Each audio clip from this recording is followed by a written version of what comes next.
agora. Hoje, nós vamos fazendo já uma memória passada, já e vamos dizendo assim, vamos criando os vínculos na nossa cabeça do que foi falado e para onde nós vamos agora, em relação, então, a essa história da igreja. Na aula passada, nós falamos que o cristianismo, cristianismo e judaísmo se distanciaram, principalmente aí no início do século II. Na verdade, esse distanciamento começa lá pelos anos 90. O judaísmo proibiu os cristãos de participarem da sinagoga. Quais os cristãos? Os cristãos chamados cristãos judeus, né? Aqueles judeus que participavam da sinagoga foram proibidos. Os livros que estavam sendo produzidos sobre Jesus foram proibidos de serem lidos, isso lá pelos anos 90. E, em contraposição, os cristãos começam, então, a se proclamar como a casa de Israel, o verdadeiro caminho de salvação. Os cristãos começam a fazer críticas ao judaísmo. Nós podemos pegar alguns autores, bispos, né, que começam a ver no judaísmo uma espécie de heresia, como Inácio de Antioquia. Inácio de Antioquia não aceitava nem que celebrasse aos sábados, porque, segundo Inácio, aqueles que celebram no sábado são judeus e não cristãos. Mas não foi só Inácio, o Justino chama Justino Romano, escreveu um livro chamado Diálogo com Trifão. Esse livro pode ser comprado pela Paulus, chamado Diálogo com Trifão. São os textos de Justino. O Justino fala, ele cria um diálogo em que um homem, um judeu chamado Trifão, vai se converter ao cristianismo, reconhecendo que o cristianismo é superior ao judaísmo. E aí nós vamos ter outros que vão fazer críticas ao judaísmo. Isso já Jerônimo, no século IV, ele faz uma crítica ao judaísmo também.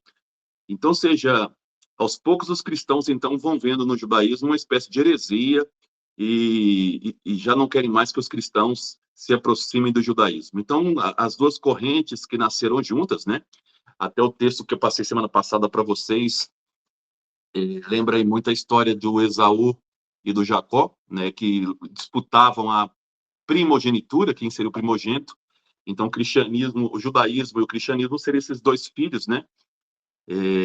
Aí de Israel, que vão disputar essa primogenitura. Tudo isso, turma, para dizer para vocês aquilo que nós começamos na primeira aulinha, que nós vamos fazer memória também para vocês ir recordando, né? O cristianismo, ele nasceu, não só o cristianismo ele nasceu dentro do judaísmo, como uma seita, e o judaísmo já estava, chamado judaísmo do segundo templo, tá? Judaísmo do segundo templo, já era bastante dividido. Esse judaísmo do segundo templo tinha essênios, tinha zelotas, tinha fariseus, tinha saduceus, tinha batistas, agora também essa seita que segue Jesus Cristo. Então, esse judaísmo era um judaísmo bastante dividido, né? Quando o cristianismo está nascendo, foi nesse mundo de divisões que esse cristianismo vai se dando. O próprio cristianismo que nasce, a igreja que nasce, ela é uma igreja também com várias tendências dentro dela. Eu vou falar de algumas dessas tendências, recordando para vocês, vou mapear até por nome hoje para ficar mais claro, mas esse cristianismo que nasce também, ele nasce com várias tendências. Não havia uma harmonia. Interessante que quando a gente trabalha com catequese ou com algumas questões, a gente tenta passar uma visão de um cristianismo que era harmonioso. Nunca teve harmonia no cristianismo. A gente pega aí os conflitos entre Pedro e Paulo, a gente pega os conflitos entre judeus e helenistas, judeus mais radicais com os helenistas. Então, esses conflitos sempre existiram dentro do cristianismo.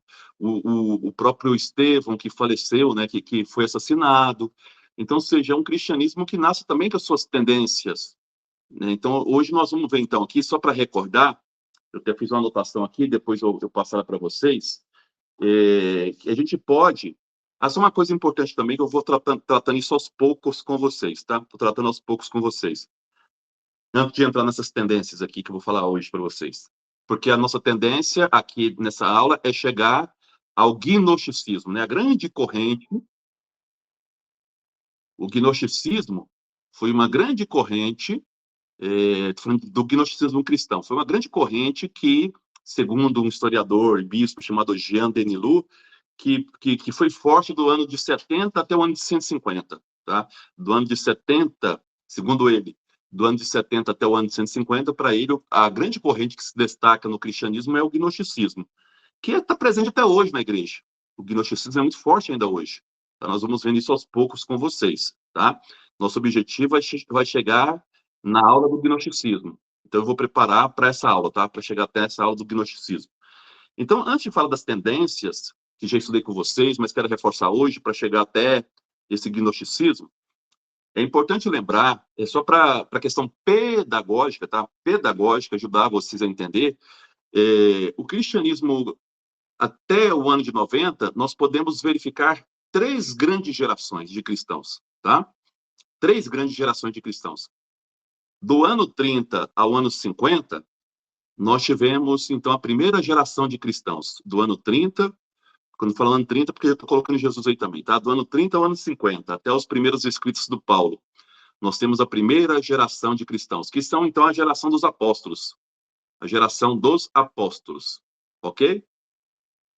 Do ano 50 até o ano 70, que vai ser a queda do templo de Jerusalém, a gente pode colocar aí a morte do Pedro e do Paulo, a morte dos apóstolos, nós vamos ter, então, a segunda geração de cristãos, tá?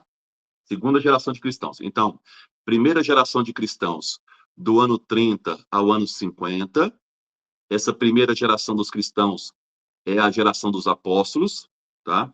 Então, a geração dos apóstolos. Do ano 50 ao ano 70, a segunda geração de cristãos, aí a gente pode colocar ainda a figura do Paulo, a figura do Barnabé, a figura do Lucas, do Silas, e também, eu falei do Paulo, né? E vai ser nessa segunda geração de cristãos que os apóstolos vão morrer, tá? A morte dos apóstolos darão aí nessa segunda geração de cristãos. E Paulo, segundo aí os historiadores, ele morre no ano de 67, o Pedro 64, só para vocês terem uma noção. E a terceira geração de cristãos a gente pode colocar do ano de 70 ao ano de 90. 70 ao ano de 90. Alguns historiadores colocam essa terceira geração um pouco depois, de 90 a 135, tá? Mas é só para que vocês saibam que tem essas 3 gerações dos apóstolos, dos cristãos, e essa terceira geração seria os apóstolos dos apóstolos, tá? Essa terceira geração dos cristãos. A separação dos cristãos com o judaísmo dá após essa terceira geração. Então, é a partir dos anos 90 em diante, e principalmente no século II, que essa separação entre cristãos e judeus vai estar bem clara, tá? Entre os anos 90 em diante. Já falei para vocês aí que os judeus passam a expulsar os cristãos da sinagoga e os cristãos passam a se declarar a verdadeira casa de Israel, o verdadeiro caminho de salvação. Só para que a gente entenda um pouco essa questão. Isso nós falamos aí até a última aula. Então, aqui, só para que vocês saibam uma coisa importante, com a guerra, nós tivemos 2 grandes guerras dos judeus contra os romanos. Então, tudo que eu estou fazendo aqui são memórias para que vocês vão entendendo. Nós tivemos 2 grandes guerras dos judeus contra os romanos.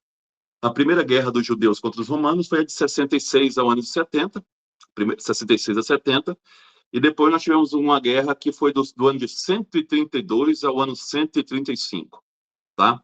132 ao ano 135.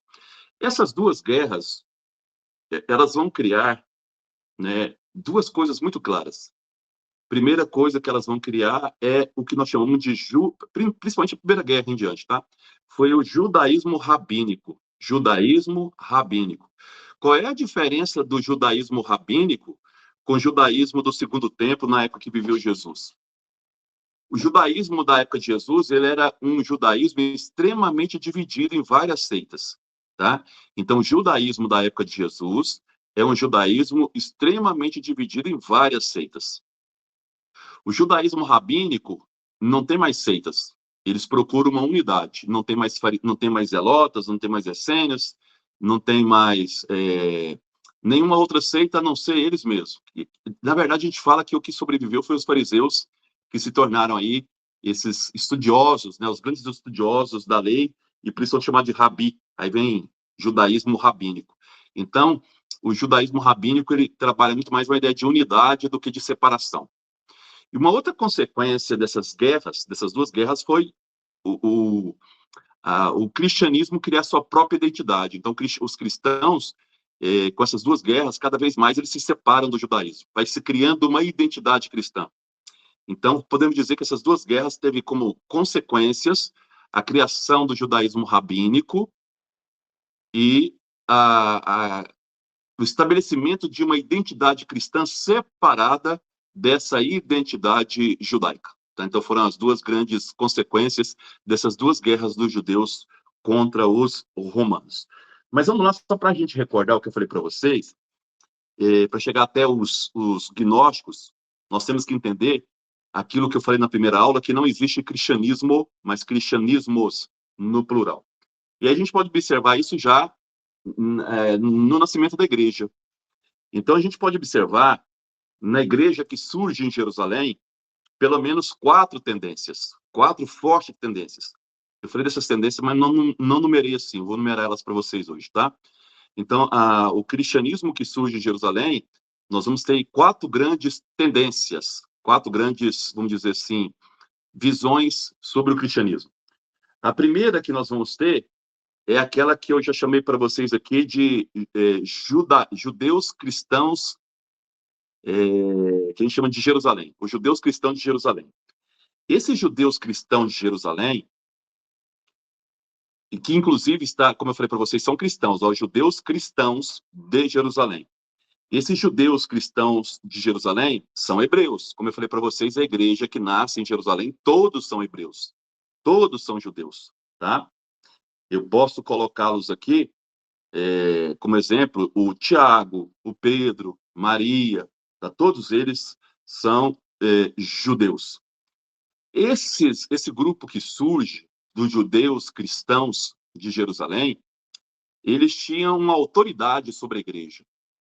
Então, eles tinham direito até de inspeção. Por exemplo, o Barnabé, nós sabemos que o Barnabé que está lá em Antioquia era um homem de confiança dos 12 que estão em Jerusalém. Então, essa é a tendência.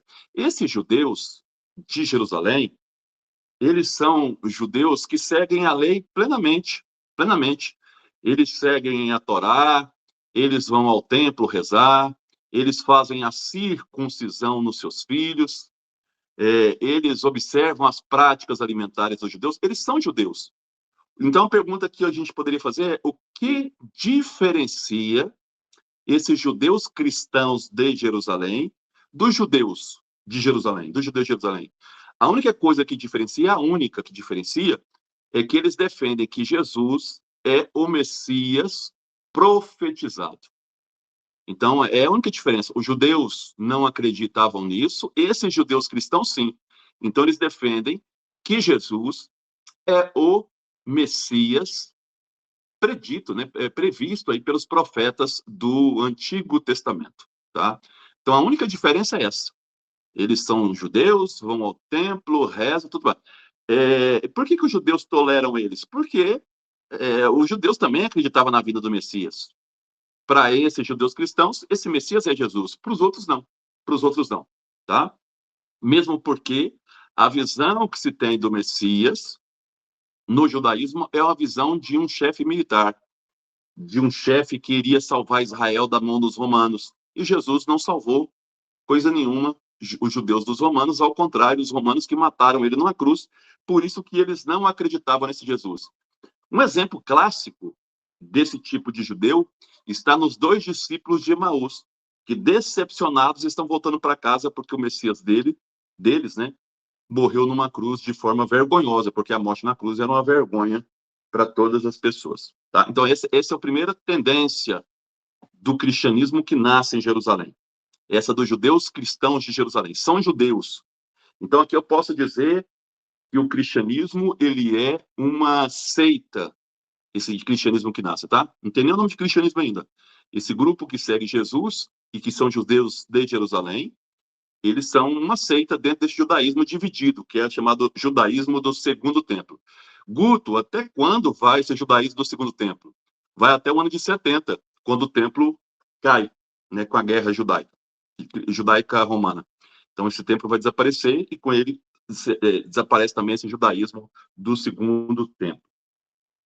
O segundo grupo de cristãos que estão aí presentes em Jerusalém, mas que aos poucos começam a esparramar, é o grupo que nós chamamos de os missionários, a missão de Pedro.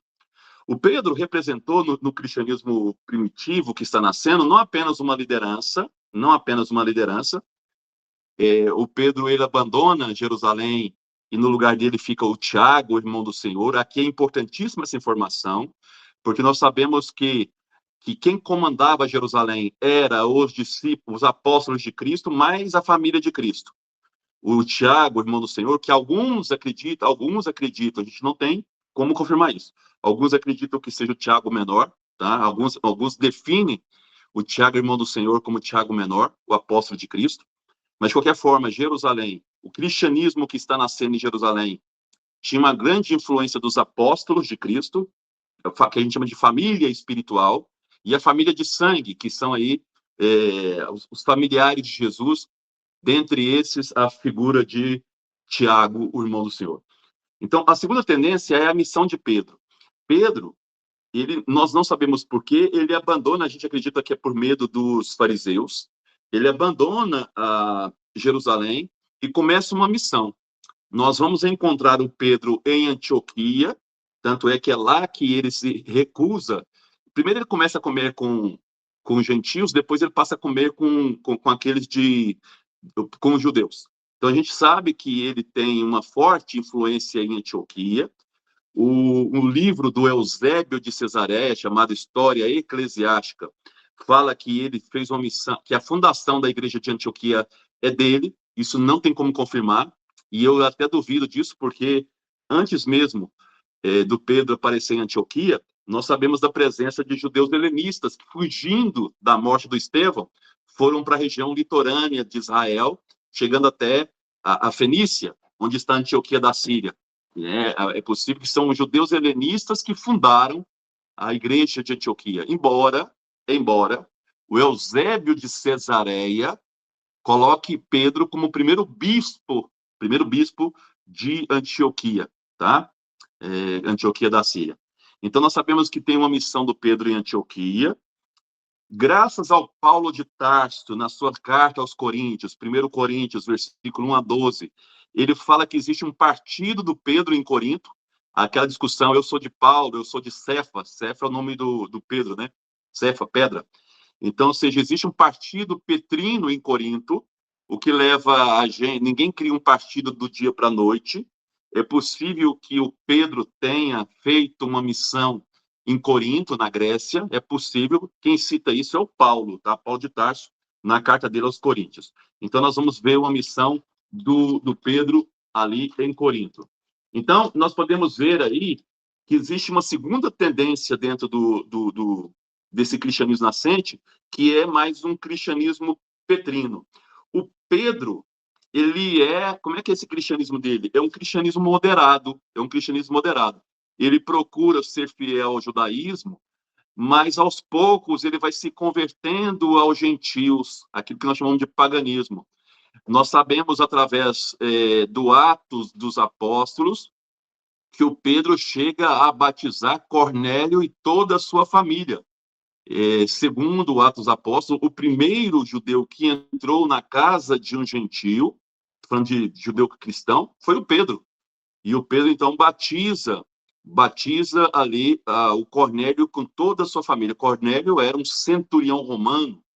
Então, vamos dizer assim que o Pedro, embora tenha sido fiel ao judaísmo, o Pedro era mais moderado, ele se abre a essa possibilidade de estender a missão também aos gentios. É ele que vai em direção aos gentios em primeiro lugar. Não é Paulo, é ele, Pedro, tá? Isso está no Ato dos Apóstolos. Antes mesmo do Paulo começar a sua missão, o Pedro, ali na cidade de Cesareia Marítima, ele já estava fazendo ali então o batismo do Cornélio. Outro ponto importante, que na discussão que teve lá no Concílio de Jerusalém de 49, o Pedro toma partido dos gentios, o que mostra que ele era moderado, não é um judeu cristão radical, tá? Ele é mais moderado. Então isso é importante também. Essa segunda tendência. Primeira tendência, judeus cristãos de Jerusalém. O Pedro entra nisso aí porque ele é um judeu cristão de Jerusalém, mas depois nós temos uma segunda tendência que está nascendo o cristianismo, que é essa missão do Pedro. Então, a missão do Pedro que nós sabemos que esteve em Antioquia da Síria, uma missão do Pedro que esteve em Corinto, e segundo a tradição da igreja, quando eu falo da tradição, são os bispos do século II, segundo uma tradição da igreja, o Pedro também evangelizou a cidade de Roma. E em Roma, ele morreu sob a perseguição do Nero. Então, nós sabemos a presença do Pedro também em Roma, graças à tradição da igreja. Então, havia uma missão do Pedro fora de Jerusalém, que pelo menos 3 cidades nós temos conhecimento. Antioquia da Síria, Corinto, na Grécia, e também a cidade de Roma. Pessoal, esses homens são judeus. Como eles evangelizam? Eles procuram primeiro a sinagoga, tentam convencer a sinagoga não aceitando, aí que eles partem para os gentios. Mas o primeiro objetivo tanto do Pedro como do Paulo e do Barnabé foram de evangelizar as sinagogas, tá? As sinagogas dos judeus fora de Jerusalém. Beleza. A terceira tendência que nós vamos encontrar dentro desse cristianismo que nasce é uma tendência que aparece, inclusive, nos evangelhos, é uma tendência chamada milenarismo. Tá? Os cristãos do século I, século II não apresentam isso mais, mas os cristãos do século I, alguns, não são todos, tá? São tendências. Não quer dizer que todos os cristãos comungavam das ideias do Pedro, ou de Jerusalém, ou essa que eu estou apresentando, mas são tendências fortes dentro do cristianismo que está nascendo.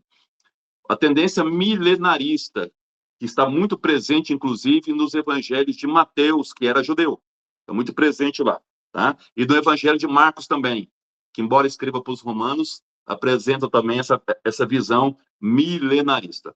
Vamos ver o que é isso. O milenarismo, ele é um movimento judaico. O milenarismo já estava presente dentro do judaísmo. E o cristianismo absorve, como os primeiros cristãos são judeus, trazem essa tendência também para dentro do cristianismo. Que tendência é essa? É uma tendência que fala dos finais dos tempos, tá? Então, fala dos finais dos tempos. Segundo ponto dessa visão milenarista, que ela é ancorada em profetas, né? Os profetas bíblicos, como Isaías, dentre outros. O que é essa visão? Fala que é necessário se preparar para o final dos tempos, onde Jesus viria para julgar todos. O Mateus fala de ovelhas e cabritos, para a gente lembrar disso. Colocar uma à sua direita, outra à sua esquerda. Esse final dos tempos estaria marcado, primeiro, por guerras, por divisões, antes de chegar esse tempo. Então, como naquela época, como hoje, vivia de guerra, as pessoas viam nisso como o final dos tempos, tá? Outra coisa que é importante, Jesus viria com a função principal de pronunciar um juízo sobre Israel e sobre as nações, tá? Condenar Israel e as nações. Então, ou seja, essa visão milenarista é marcada por vários avisos escatológicos, como guerra, divisão nas famílias, uma outra questão também é abandonar o pai e a mãe, evitar casamentos, porque o final do tempo está chegando. Então, ou seja, isso aparece muito. O Pedro chega a perguntar para Jesus, e nós que abandonamos tudo para vos seguir, qual será a nossa recompensa? Então, fala dessa vida celibatária em preparação, porque o fim dos tempos está próximo. É interessante que essa visão milenarista está presente principalmente naquilo que nós conhecemos na história como os ditos de Jesus. Onde estão escritos esses ditos de Jesus? Eles estão escritos no Evangelho, que nós não sabemos a origem, nós não temos ele todo, só pequenas partes, chamado Evangelho o quê? não faz parte dos 4 evangelhos, mas estão presentes todas as falas nos evangelhos que falam assim, disse Jesus. Isso vem desse evangelho que a palavra que significa fonte, tá?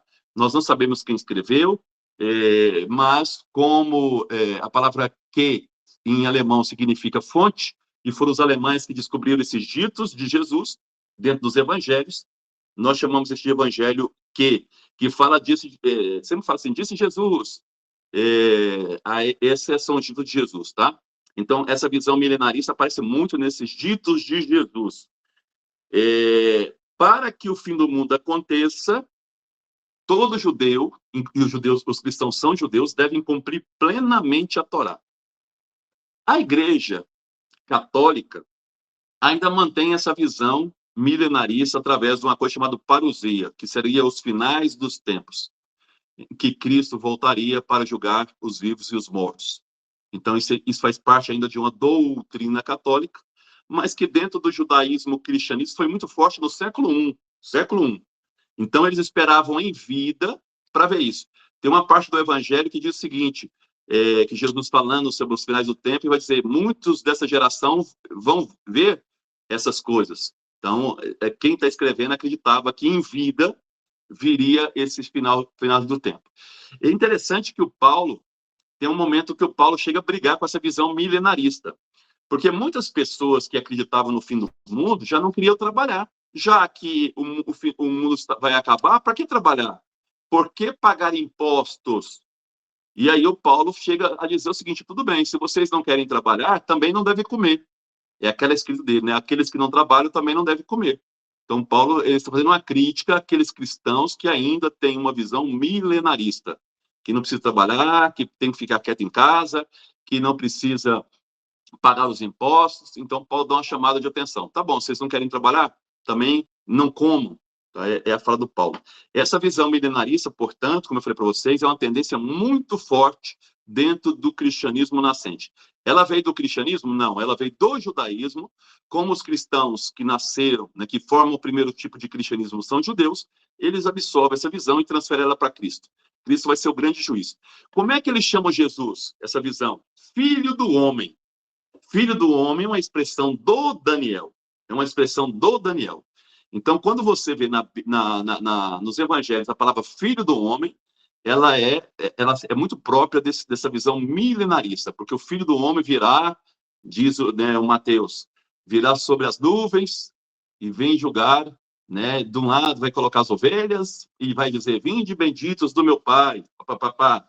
Do outro lado, os cabritos vai dizer, afasta de mim, malditos, né, porque tive fome, não me deste comer, tive sede, não me deste beber, e assim por diante. Então, essa visão é chamada visão milenarista dentro do cristianismo. Não esqueçam que esses textos de Mateus foram escritos lá pelos anos 80, 85, muito tempo depois, tá? 80, 85, então são quase 50 anos depois da morte de Jesus. E a quarta tendência dentro do cristianismo que está nascendo, nós vimos aqui também, é a tendência helenista. Essa tendência grega, foi essa tendência que vai gerar a primeira crise dentro do cristianismo, porque eles são muito mais abertos em relação à lei, eles são muito mais abertos em relação ao texto. São judeus, mas judeus que falam grego, são judeus que são mais abertos à compreensão da lei, fazem uma interpretação menos radical da lei. Um caso desses é o Estevão, que por dizer que a leitura que se deveria fazer da lei era uma leitura mais interpretativa, mais aberta, ele foi morto, assassinado, né? Não quer dizer que todo helenista pensava assim, porque foi até os helenistas que entregaram Estevão. Então, é uma interpretação mais moral da Torá, né? Não jurídica da Torá, mas uma interpretação mais moral da Torá. E eles colocam a questão da lei em segundo plano, não em primeiro plano. Outro ponto importante que nós vamos ver é que foi graças à perseguição dos helenistas em Jerusalém que levou, então, à fuga de muitos judeus helenistas cristãos que começam a evangelizar, então, o litoral de Israel, como eu falei para vocês. Surgindo igrejas na Samaria, surgindo igrejas na Cesareia Marítima, em Antioquia da Síria, em Damasco, e assim por diante. Então, foi graças a essa fuga desses judeus helenistas que o cristianismo se expande, né? Sai de Jerusalém. Tá bom? Então, a gente pode observar que o problema dos judeus em relação aos primeiros cristãos judeus não era em relação a Jesus ser o Messias, porque Messias eles esperavam. O grande problema é em relação à liberdade ou não em relação à lei. Os judeus não admitiam interpretação da lei, não admitiam críticas ao templo. Foi por isso que o Paulo foi perseguido. Tá? O Paulo criticava abertamente o templo, abertamente a lei judaica, porque o Paulo criou uma outra teologia. O que salva não é a observância da lei, dizia o Paulo. O que salva é Deus. Deus que é misericordioso, que vem ao encontro do homem. E em Jesus Cristo, que foi sacrificado por nós, a adesão a Jesus nos salva. Então, por isso que Paulo fala em Romanos, só a fé salva, não é a lei. O Paulo é considerado, eu falei isso na última aula, o Paulo é considerado o primeiro grande herege para os judeus, né? Como eu falo, ele chama de Shaul. Shaul, se você falar a palavra Shaul em Jerusalém, você está lascado. Então, Shaul, Saulo, é o primeiro grande herético do judaísmo para essa comunidade judaica. Então, o problema não era Jesus Cristo como Messias que incomodava os judeus. Também, mas não era essa a questão principal. Era em relação à observância ou não da lei. Essa era a grande questão. Então, os helenistas, eles, que vêm das sinagogas também, como qualquer outro judeus, eles tinham uma visão mais aberta da lei, uma visão mais moral em relação à lei. Então, o Estevão fala de adorar a Deus em espírito e em verdade, né? Em espírito e em verdade. Jesus fala isso para a samaritana. Jesus tinha essa visão também, vamos dizer, mais helenista em relação à lei. A samaritana, falando lá do monte onde o Jacó tinha, Israel, né, tinha fundado o posto, Jesus fala para ela, dias virão que vocês não adorarão Deus nem aqui nesse monte e nem lá no templo de Jerusalém. Dias virão em que vocês vão adorar Deus em espírito e em verdade. Lógico que esse texto é escrito bem depois, o templo já não existe mais quando foi escrito, mas é só para dizer também que Jesus tem essa visão mais aberta em relação à lei. Visão aberta que permitia Jesus de curar no sábado. Visão aberta que permitia Jesus de colher espigas no sábado. Visão aberta que permitia Jesus de aproximar dos leprosos. Então, esses judeus helenistas, eles têm Jesus como a sua grande referência de interpretação da Torá. Uma visão mais moralista, mais moral, não moralista, mais moral da Torá, mais humanitária dessa Torá. Então, esses judeus cristãos helenistas, são judeus também, ó. Eu coloquei dois judeus, os judeus cristãos de Jerusalém e os judeus helenistas cristãos, tá? Que são esses que vieram de vários lugares, falavam o grego, e por isso são importantes aqui para a promoção do evangelho. E é interessante que são esses judeus helenistas, na cidade de Antioquia, que vão dar o nome de cristãos pela primeira vez a esse movimento de Jesus. Então, isso está no capítulo 11, versículo 6 do Atos dos Apóstolos. Vai ser ali que, pela primeira vez, nós vamos ter, então,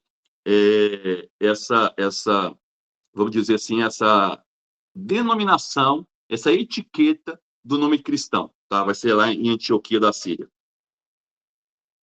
Uma coisa importante que a gente tem que perguntar é o seguinte: os cristãos que estão nascendo dentro do judaísmo como seita, eles são seita ou são um grupo cismático? Qual é a diferença de seita com grupo cismático?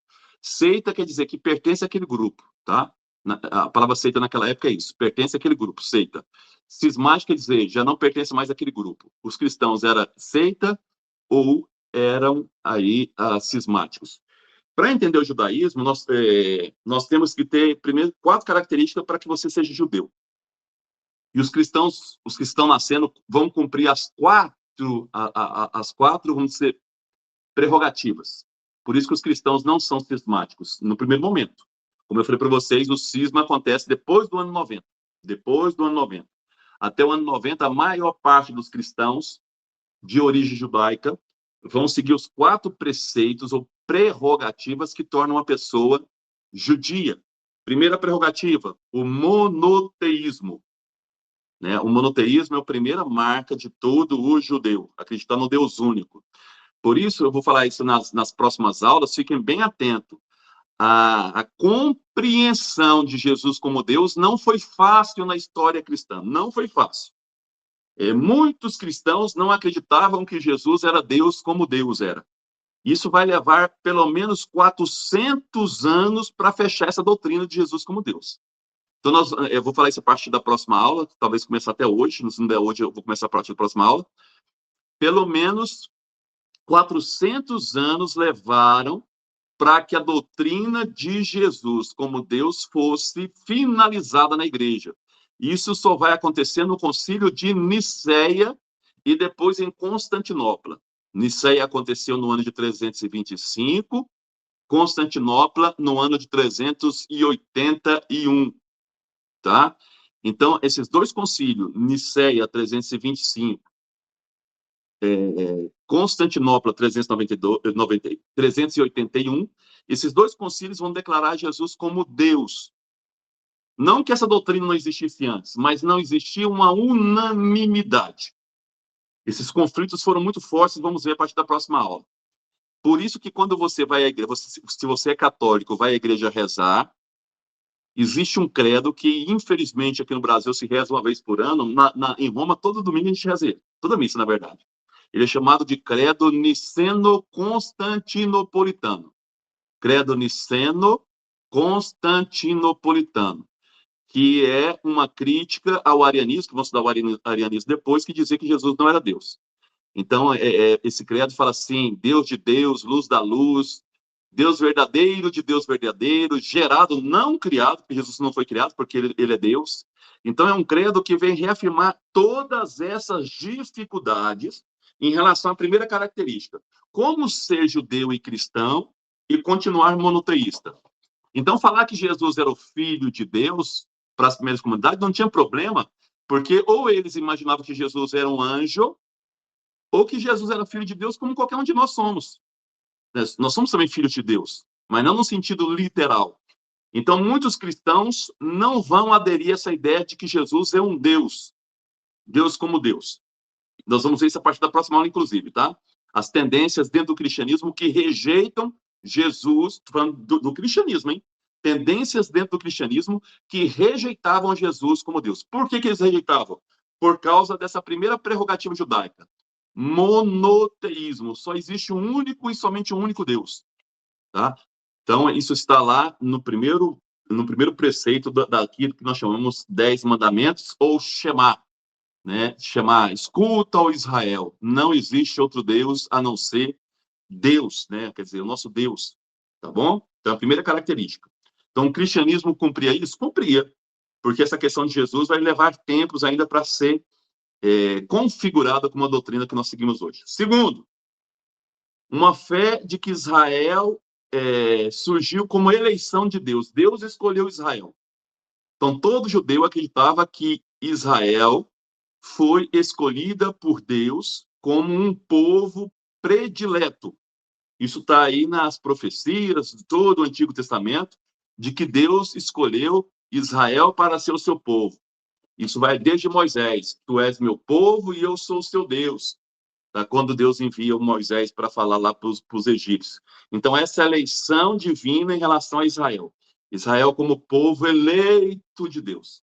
O que no século XIX vai criar o chamado sionismo, né, que nós temos até hoje.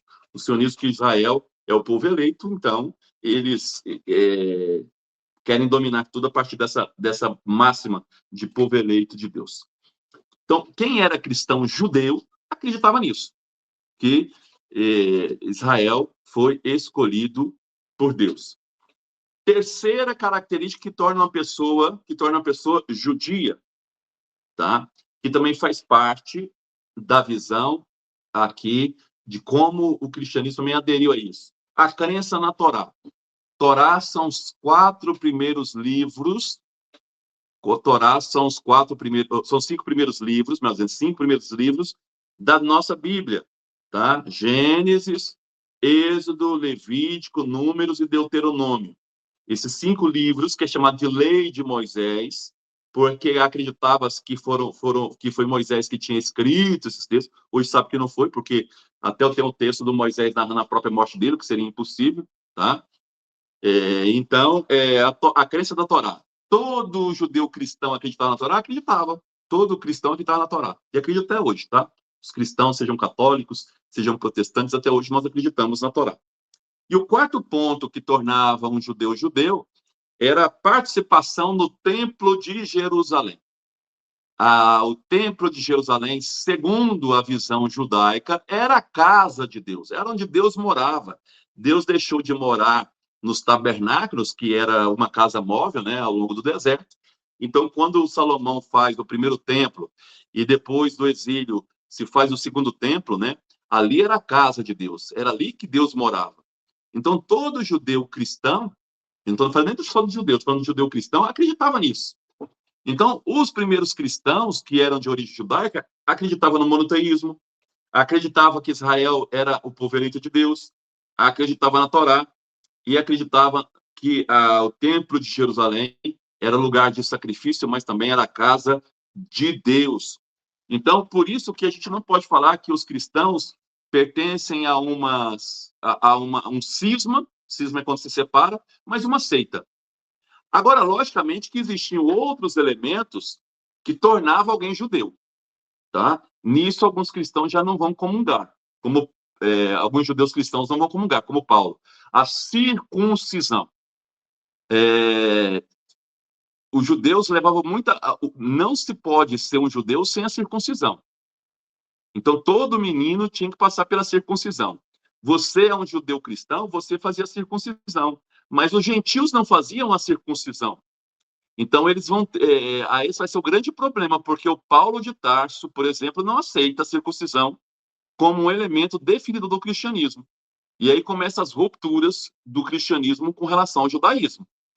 Outra coisa que o Paulo não tolerava, não aceitava, era que o gentio cristão, que estava se convertendo do mundo pagão para o cristianismo, tivesse que assumir a cultura judaica, como a questão dos alimentos, os alimentos aos ídolos, carne sufocada é carne com sangue, tá? Os judeus não comem carne com sangue, tem que tirar todo. Quem trabalha em frigorífico, conhece, sabe que os judeus que compram carne, eles mesmos têm que matar para tirar todo o sangue do animal. Não pode ter uma gotinha. Eles têm uma técnica para isso. Então, aí começa o grande problema, porque o Paulo de Tarso, que era esse apóstolo dos gentios, né, daqueles que estão se convertendo, que não são judeus ao cristianismo, ele vai ser um dos que vai se colocar contra essa questão. É como se o Paulo estivesse dizendo, para ser cristão não é necessário ser judeu antes. São coisas separadas. É por isso que, através do Paulo, o cristianismo se torna uma religião universal, porque não está ligado a um povo, isso que é muito importante. Através do Paulo, o cristianismo não estava ligado a um povo, estava ligado a ideias, né? E já o judaísmo cristão vai desaparecer quando o templo cair, porque o judaísmo cristão estava ligado a uma etnia, os judeus. Então, quando essa etnia sofre o baque da Primeira Guerra e da Segunda Guerra, vai desaparecer. Esse judeu-cristianismo vai desaparecer, porque ele estava ligado a uma etnia. E já o cristianismo paulino, não. Ele não estava ligado mais a uma etnia. Essa foi a grande sacada do Paulo. O cristianismo estava acima de qualquer etnia. Né? Já não somos, o Paulo fala várias vezes, não somos judeus nem gregos, e aí por diante, mulheres ou homens, escravos ou livres, todos nós somos um em Cristo. Então, Paulo ele tira essa ligação do cristianismo com as etnias. E isso faz com que o cristianismo deixe de ser uma seita ligada a uma etnia, ao judaísmo, e torne-se aí uma grande religião, uma religião universal. Então, Paulo vai ser o grande propagador. Agora grava aqui, nós falamos na última aula, para a gente já ir finalizando, porque agora já mostrei os grupos e vamos entrar depois, agora na próxima aula, dos grupos cristãos que não viu Jesus como Deus, como é que o cristianismo trabalhou isso. Uma coisa importante também é que o Paulo cria uma teologia de Cristo como Deus. E isso também incomodava os judeus, porque os judeus acreditavam apenas no único Deus. O Paulo cria a figura de um segundo Deus, vamos dizer assim. O Paulo, ele esvazia a ideia de um Jesus histórico e vai focar no Jesus divino, no Jesus que já pré-existia a própria condição humana. Então, para o Paulo, ele é o primeiro grande teólogo cristão que vai dizer de um Cristo divino, de um Cristo Deus, que Deus enviou como homem, que morreu numa cruz, mas ressuscitou e a sua condição divina foi preservada. Então, Cristo como Deus. Tá? Paulo vai insistir bastante nessa questão. A salvação está ligada a esse Cristo Deus. Não é o Cristo histórico apenas, mas é o Cristo Deus. Então, isso é muito importante. E essa teologia paulina do Cristo divino vai ser um problema para os judeus. Por isso que os judeus também não aceitam Paulo nesse sentido. Eles não veem Jesus Cristo como um Deus, mas como apenas um homem, um profeta, mas não como divino. O Paulo vai pegar bastante nessa questão aqui, de Cristo como Deus. Tá bom? Então, na próxima aula, para a gente chegar, e vou ir falando até chegar ao gnosticismo, vamos trabalhar que dentro do cristianismo que está nascendo, várias tendências tiveram dificuldade, são judeus cristãos, tiveram dificuldade de aceitar Jesus como Deus. Então, muitos judeus cristãos, vou repetir, muitos judeus cristãos tiveram dificuldade de aceitar Jesus como Deus. E vão, então, criar as primeiras chamadas heresias dentro do cristianismo. Então, vão dizer que, por exemplo, só para adiantar aqui um ponto, vão dizer que Jesus é filho de Maria e José, mas que recebeu o Espírito Santo no batismo. Então, foi no batismo que Jesus se divinizou, mas não antes. Né? Não existia um Jesus divino antes. O próprio evangelista João, junto com Paulo, acredita que Jesus, Deus, já existia antes, que ele estava desde o princípio, no princípio era o verbo, e o verbo estava com Deus, de João. Então, o evangelho de João e o evangelho de Paulo, só para ajudar vocês a entender aí, quando eu falar evangelho de Paulo, quer dizer, os textos de Paulo, tá? Então, os escritos de João e o escrito de Paulo são duas pedradas no judaísmo, tá? São dois textos que os judeus não aceitam, nem João, nem Paulo, porque o João também já pregava um Jesus divinizado, que já existia antes da criação, e que o mundo foi feito por ele, não por Deus, mas pelo próprio verbo. Tudo foi feito, está no versículo 11, tudo foi feito por ele e nada foi feito sem ele, tá? Então, o evangelho de João e os textos paulinos são esses textos que vão fundamentar um Jesus divino, a divinização de Jesus. Mas nem todos os cristãos entendiam e aceitavam isso, principalmente os cristãos que vieram de origem judaica. Isso vamos ver na próxima aula. Quem tiver dúvidas, pode perguntar.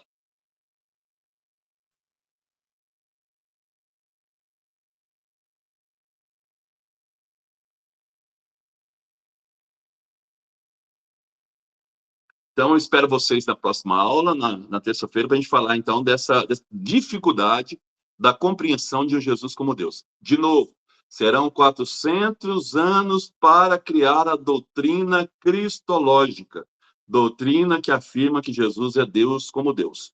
Serão 400 anos. Foram os dois primeiros concílios, Niceia e Constantinopla, 325, 381, que vão criar essa doutrina. Eu vou até daqui a Augusto, pouco. então ainda não se fala em igreja ainda propriamente dita, né? É só depois desses dois concílios. Não, mas antes já falava, porque a palavra, eu vou ter, no próximo aula, você me cobra isso, vou começar com esse termo eclésia. Ele vem do judaísmo. Lembra que eu falei para vocês que uma das ideias do cristianismo em se afastar do judeu é se denominar como um novo povo de Israel? Esse termo é igreja. A palavra eclésia significa exatamente isso, o novo povo de Deus. Então, já é um termo que se separa do judaísmo. Já era usado já no século I. Então, o termo igreja já é um termo divisório para dizer que os cristãos é esse novo povo de Deus, eclésia, tá? Um termo grego. O que significava eclésia no mundo grego? Eclésia, no mundo grego, era uma reunião, a reunião da eclésia. Então, os cristãos que conheciam esse termo do grego, né, são cristãos gregos, vão trazer ele para dizer que é um povo separado. É um povo separado do judaísmo, é um novo povo de Deus, tá? Eclésia. Já existe no século I. Tá bom? Abraços, crianças. Fiquem com Deus. Boa noite.